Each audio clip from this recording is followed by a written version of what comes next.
Bismillahirrahmanirrahim. Assalamualaikum warahmatullahi wabarakatuh. Alhamdulillah rabbil alamin wa bihi nasta'in wa ala umuri dunya waddin. Asyhadu an la ilaha illallah wahdahu la syarika lahu wa asyhadu anna Muhammadan abduhu wa rasuluh.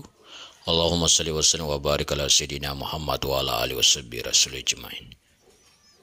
Anak didikku sekalian pakai B atau SMP, bil khusus kelas 3 pada hari ini, hari Ahad tanggal 2 Oktober 2022. Bersyukur kita kepada Allah Subhanahu wa taala, Allah yang memberi kita sehat, panjang umur, sehingga kita dapat melaksanakan aktivitas kita pada hari ini dalam proses pembelajaran daring, ya. Beberapa rekan-rekan kalian juga tetap belajar tatap muka. Adapun pembelajaran pada hari ini yakni tentang masalah Maulidir Rasul, kelahiran Nabi Muhammad SAW. Kebetulan kita masih di awal-awal bulan Rabiul Awal, kelahiran Nabi kita Muhammad SAW. Ya. Hari ini bertepatan tanggal 6 Rabiul Awal 1444 Hijriah. Salawat dan terian salam kita kirimkan kepada Nabi kita Muhammad SAW. Mudah-mudahan kita dapat selalu mencontoh suri teladan kita. Laqad kana lakum fi Rasulillahi uswatun hasanah. Sesungguhnya sudah ada contoh kata Allah dalam Al-Quran bahwa Nabi Muhammad adalah contoh terbaik buat kita semua. Wabil khusus akhlak. Karena Rasulullah diutus di permukaan bumi ini untuk menyempurnakan akhlak manusia. Akhlaknya yang tadinya dalam kondisi kejahilan, kebodohan. Ya. Maka Rasulullah membentuk bagaimana manusia bisa berbudi pekerti yang baik, berakhlak yang mulia. Tujuan pembelajaran ini agar anak didikku sekalian membiasakan dalam kehidupan sehari-hari mencontoh tentang bagaimana kehidupan Rasulullah, memahami bagaimana kelahiran Rasulullah.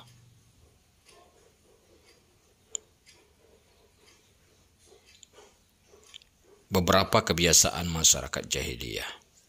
Apa kebiasaan masyarakat jahiliyah? Yang pertama, menyembah berhala. Sebelum Islam datang, orang-orang Arab adalah penyembah berhala. Mereka tawaf untuk menyembah patung-patung. Tidak kurang dari 360 buah patung yang ada di sekitar Ka'bah. Di antara patung-patung itu ada 2 patung yang paling terbesar, yaitu Latta dan Uzza. Mereka memuja dengan kata-kata U'ala Latta Uzza. Nah, itu kelakuan-kelakuan di zaman-zaman jahiliyah. Zaman-zaman kebodohan. Yang kedua, suka meminum minuman keras. Orang-orang Arab sebelum Islam suka berpesta dan meminum minuman keras. Puncak acaranya mereka sama-sama mabuk dan jatuh bangun dalam keadaan tidak sadar. Yang ketiga, suka berjudi. Keempat, berbuat maksiat, ya. Kesenangan orang jahiliyah itu suka berbuat maksiat, melarang orang berbuat baik. Dia melanggar larangan Allah Subhanahu wa taala. Mereka menari-menari, berdansa-dansa semalam suntuk dengan berpasang laki-laki dan perempuan yang bukan sebagai suami istri. Kemudian merendahkan derajat wanita. Ya. Tak ada artinya wanita di zaman jahiliyah itu, bahkan masih dalam kandungan harus dibunuh di zaman jahiliyah. Apalagi diketahui ada yang melahirkan perempuan, harus dibunuh, tidak ada gunanya. Ya. Kesimpulannya dari hal pembelajaran ini anak didikku sekalian adalah bagaimana memahami betul-betul kebiasaan orang-orang jahiliyah itu, agar kita tidak mengikuti daripada perbuatannya. Rasulullah SAW dalam Maulidir Rasul dilahirkanlah di zaman jahiliyah. peristiwa dilahirkan beliau pas ketika Raja Abraha dari Yaman ingin menghancurkan Baitullah Ka'bah. Namun Allah melindungi. Allah mengiringkan burung ababil yang diterangkan dalam surah Al-Fil. Alam tara kaifa fa'ala rabbuka bi ashabil fil. Alam yaj'al kaidahum fi tadlil wa arsala alaihim tayran ababil tarmihim bihijaratin min sijil faj'alahum kasfin ma'kul. Lahirnya Nabi dalam keadaan yatim. Ya. Pada tanggal 12 Rabiul Awal tahun gajah. Dikatakan tahun gajah karena adanya gajah untuk merobohkan Ka'bah yang dibawa oleh tentara-tentara Abraha.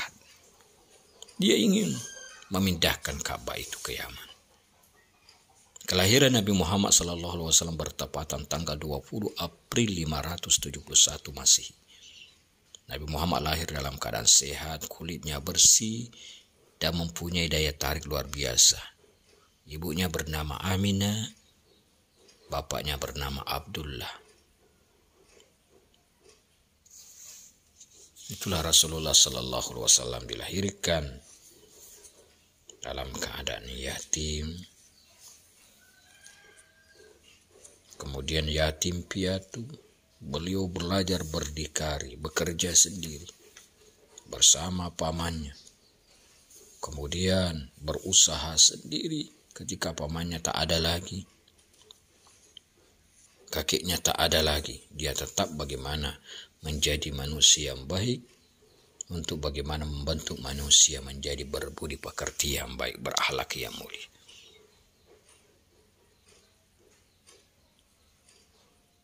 Ketika berumur 6 tahun Nabi Muhammad sudah menjadi yatim piatu. Dan usia 8 tahun beliau sudah bekerja sebagai pengembala kambing milik orang lain. Ketika umur 12 tahun, Nabi kita mulai latihan berdagang bertemu dengan pendeta Bukhairah dari Syam. Nabi Muhammad ikut berperang pada usia 14 tahun. Keberanian Nabi kita jelas ketika menjadi perang Fajar. Kemudian menjadi pemimpin. Bagaimana mempersatukan pemimpin pada waktu itu. Pemimpin-pemimpin suku ketika akan mengembalikan Fajar.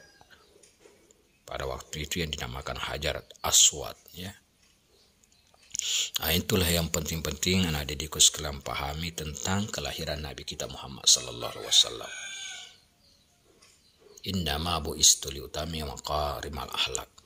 Nabi Muhammad diutus di permukaan bumi untuk menyempurnakan akhlak. Hari ini, tahun ini, zaman ini kita sudah krisis akhlak.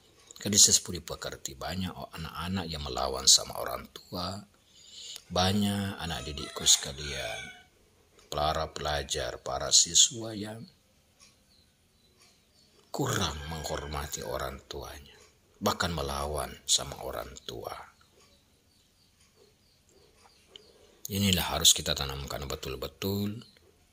Karena bagaimanapun amal kita, kalau kita durhaka sama orang tua, maka kita tidak akan mencium baunya surga. Apalagi masuk dalam surga Allah Subhanahu wa Ta'ala. Tanamkan betul-betul budi pekerti, menghormati orang tua, berbakti kepada orang tua kita, kepada para pembimbing kita, guru-guru kita.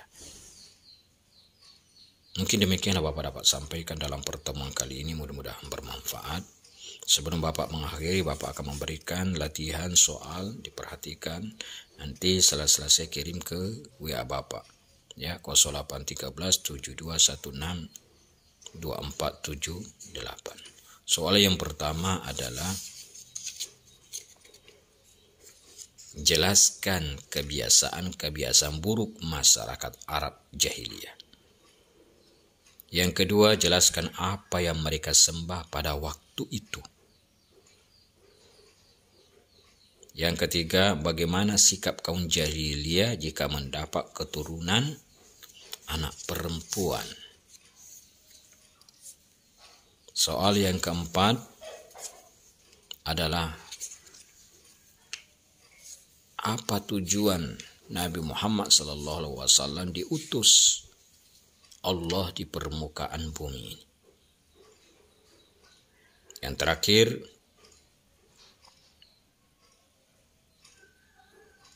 sebutkan tanggal lahir Nabi Muhammad. Demikian dalam proses pembelajaran ini, semoga bermanfaat.